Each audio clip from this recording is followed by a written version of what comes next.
আসসালামু আলাইকুম দর্শক, আমি সরাসরি আপনাদের সাথে যুক্ত হয়েছি মোহাম্মদ জলিলুর রহমান মৃধা, স্টাফ রিপোর্টার, মির্জাগঞ্জ পটুয়াখালী থেকে। আপনাদেরকে আমি এখন যে বিষয়টি দেখানোর চেষ্টা করতেছি, আপনাদের সাথে সরাসরি যুক্ত হয়েছি ৩ নং আমরাগাছিয়া ইউনিয়নের ৩ নং ওয়ার্ডের একটি গ্রাম অঞ্চল থেকে। আমি আপনাদেরকে সরাসরি লাইভে দেখানোর চেষ্টা করতেছি আসলে যে জনগণের আসা যাওয়ায় দুর্ভোগ, এই যে খাল খনন না হওয়ার কারণে আমরা দেখতে পাচ্তেছি যে আসলে আমাদের এক ছোট ভাই তিনি আসতেছে। আমি তার কাছে কিছু কথা জানতে চাইবো, জিজ্ঞেস করার চেষ্টা করব। আচ্ছা, তুমি তো এইমাত্র এখান থেকে আসলে, তোমাদের বাসা কোনটা? তোমাদের বাসা এটা না? আচ্ছা, তোমাদের এই যে এখানে দেখা যাচ্ছে যে অনেক পানি জমে আছে এবং তোমরা একটি নারিকেল গাছ দিয়ে এখানে একটি সাঁকো দিয়েছো, তোমরা এখান থেকে আসা যাওয়া করতেছো। আসলে এভাবে অবস্থা কি কারণে? তোমাদের দেখা যাচ্ছে যে এই যে আশেপাশে তোমাদের বাড়ি, এই যে ঘর দেখা যাচ্ছে, তোমাদের ঘর পিছনে দেখা যাচ্ছে, এই ঘরের পিছনে তোমাদের অনেক এই যে পানি জমে আছে। আসলে তোমরা এটা কিভাবে কি চলা আসায় তোমাদের কিভাবে কি সমস্যা হচ্ছে, এ বিষয়ে কিছু যদি তুমি বলতে।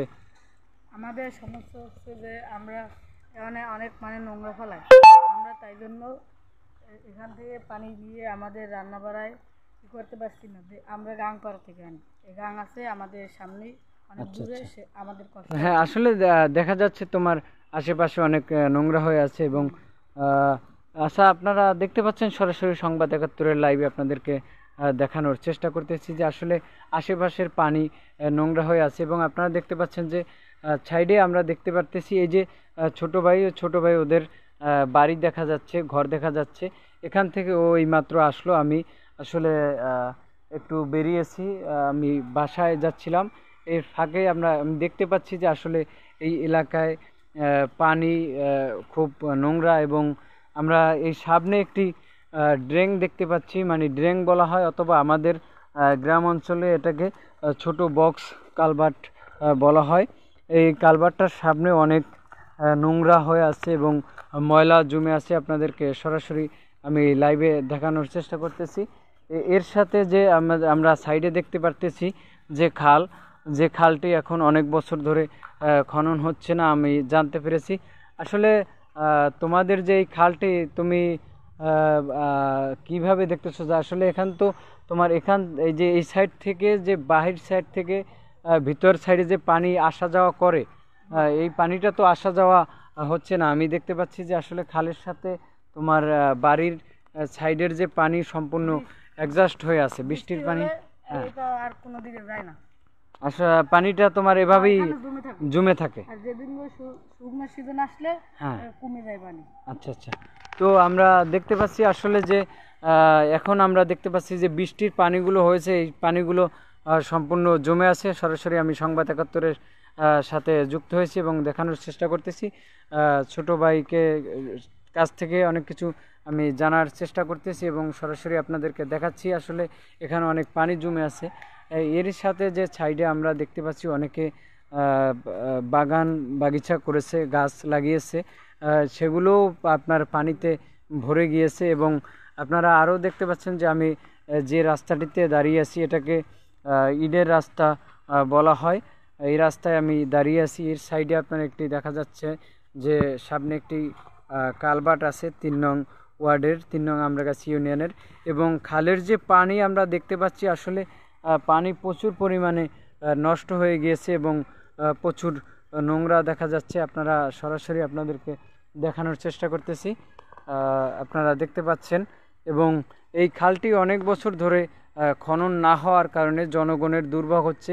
আমাদের কাছে এই ছোটো ভাই একটু আগেই বলেছিল যে খাল খনন না হওয়ার কারণে তারা দূর থেকে আমাদের কাছে ছোটো ভাই একটু আগে বলেছিল যে খাল খনন না হওয়ার কারণে দূর থেকে তারা যেটাকে নদী বলা হয় বা আমাদের এলাকাতে গাং বলা হয়, সেখান থেকে তারা পানি আনে অনেক কষ্ট করে। আপনারা দেখতে পাচ্ছেন যে সরাসরি আমি খালটি আবারও একটু দেখানোর চেষ্টা করতেছি। খনন না হওয়ার কারণে এখানে সকল পানিগুলো নষ্ট হয়ে যাচ্ছে এবং দেখা যাচ্ছে যে অনেক ময়লা দেখা যাচ্ছে এবং সাইডে আমি আর একটু সরাসরি লাইভে দেখানোর চেষ্টা করতেছি। আমি একটু সামনের দিকে এগিয়ে যাচ্ছি, সামনে কি অবস্থা আপনাদেরকে সরাসরি সংবাদ ৭১-এর লাইভে দেখানোর চেষ্টা করতেছি। সঙ্গে থাকুন। আমি আসলে আরেকটু সামনের দিকে এগিয়ে এসে এখানে দেখানোর চেষ্টা করতেছি। আপনারা দেখতে পাচ্ছেন যে এই যে খালটি দেখা যাচ্ছে, এই খালটির সাইডে আপনারা দেখতে পাচ্ছেন প্রচুর নোংরা, প্রচুর পরিমাণে নোংরা আবর্জনা এবং যে কচুরিপানায় ভরে গিয়েছে। এই খালটিতে পানি আসা যাওয়া চলাচলে খুব সমস্যা। এর আগে আমরা একটু সাইডে দেখলাম যে এই যে ছোট ভাই ছিল, ওই ছোট ভাইয়ের বাড়ির সামনের পানি খালের আসা যাওয়া যে ড্রেনের লাইনটা আছে ওখান থেকে সম্পূর্ণ বন্ধ হয়ে আছে, কোনোভাবেই আসতেছে না। আপনাদেরকে সরাসরি সংবাদ ৭১-এর লাইভে দেখানোর চেষ্টা করেছি। স্যার, আপনারা দেখতে পাচ্ছেন যে সাইডের বিভিন্ন জায়গায় রাস্তার সাইডে সম্পূর্ণ পানি জমে আছে এবং এই যে খালের যে অবস্থা আপনারা দেখতে পাচ্ছেন, সম্পূর্ণ এই খালটির কচুরিপানায় ভরে গিয়েছে এবং এই খালটি খনন করা হচ্ছে না। আমরা সরাসরি দেখানোর চেষ্টা করতেছি। আমি একটু আঙ্কেলের সাথে কথা বলার চেষ্টা করব। আঙ্কেলের সাথে একটু এই খালটার বিষয় আসলে আমি একটু কথা বলার চেষ্টা করব যে এই খালটা খননের বিষয় সে কিছু বলতে পারে কিনা। আমি সরাসরি সংবাদ ৭১-এর লাইভে আপনাদের সাথে যুক্ত হয়েছি। কাকা, আপনার সাথে একটু কথা বলতে চাচ্ছিলাম। এই যে আপনাদের আসলে এই খালটি দেখতে পাচ্ছি আমরা, সেভাবে খনন হচ্ছে না অনেক দিন যাবত আমরা শুনেছি, এবং পানিগুলো সম্পূর্ণ নোংরা হয়ে আছে। এই ছোট ভাই, হ্যাঁ, এই ছোট ভাই বললো, এদিকে আসো তুমি, এই ছোট ভাই বললো ওদের পানি আসা যাওয়া এবং নোংরা অনেক, আপনাদের আসা যাওয়াতে অনেক সমস্যা হচ্ছে। তো আপনারা এই যে এই খালটি খননের জন্য যে চেয়ারম্যান সাহেব আছে এবং মেম্বার সাহেব আছে আপনাদের, এটা তো ৩ নম্বর ওয়ার্ড নাকি? ৩ নম্বর আমরা কাছে ইউনিয়ন। ওয়ার্ড নাম্বার কত? ওয়ার্ডটাও তো শুনলাম নাকি ৩ নম্বর ওয়ার্ডই এটা। হ্যাঁ, যাই হোক, হয়তো ৩ নম্বর ৪ নম্বর ওয়ার্ড হবে, আঙ্কেল সঠিকভাবে বলতে পারতেছে না।